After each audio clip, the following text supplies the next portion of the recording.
Hello everyone.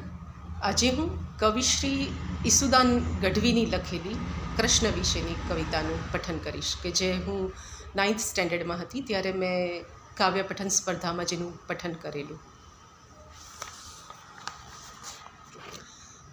દ્વારિકામાં કોક તને પૂછશે કે કાન ઓલી ગોકુળમાં કોણ હતી રાધા.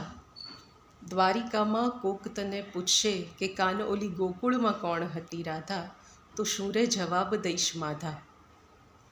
તારું તે નામ તને યાદ નહોતું તે દીથી, તારું તે નામ તને યાદ નહોતું તે દીથી, રાધાનું નામ હતું હોઠે.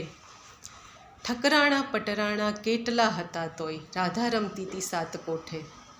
રાધા વીણ વાંસળીના વેણ નહીં વાગે, રાધા વીણ વાંસળીના વેણ નહીં વાગે, શિદને સોગંધ એવા ખાધા, તો શું રે જવાબ દઈશ માધા. રાધાના પગલામાં વાવ્યું વનરાવન, રાધાના પગલામાં વાવ્યું વનરાવન, ને ફાગણ બનીને એમાં મહેક્યો. રાધાના અકેકા શ્વાસ તણે ટોડલે, અષાઢી મોર બની ગહેક્યો. આજે રાધાને વાંસળી કાં આઘા પડી ગયા, એવા તે શું પડ્યા વાંધા, તો શું રે જવાબ દઈશ માધા. ઘડીકમાં ગોકુળ ને ઘડીક વનરાવન, ઘડીકમાં મથુરાના મહેલ. ઘડીકમાં ગોકુળ ને ઘડીક વનરાવન, ઘડીકમાં મથુરાના મહેલ. ઘડીકમાં રાધા ને ઘડીકમાં ગોપીઓ, ઘડીકમાં કુબ્જા સંગેલ.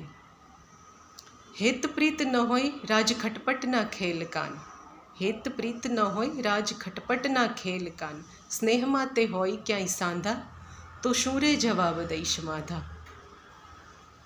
તો કૃષ્ણ એનો જવાબ આપે છે.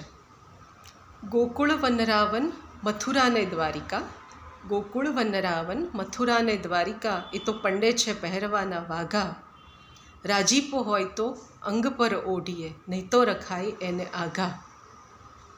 આ સઘળો સંસાર મારો સોળે શણગાર પણ, આ સઘળો સંસાર મારો સોળે શણગાર પણ, અંતરનો આતમ એ રાધા. ન પૂછશો કે કોણ હતી રાધા, ન પૂછશો કે કોણ હતી રાધા.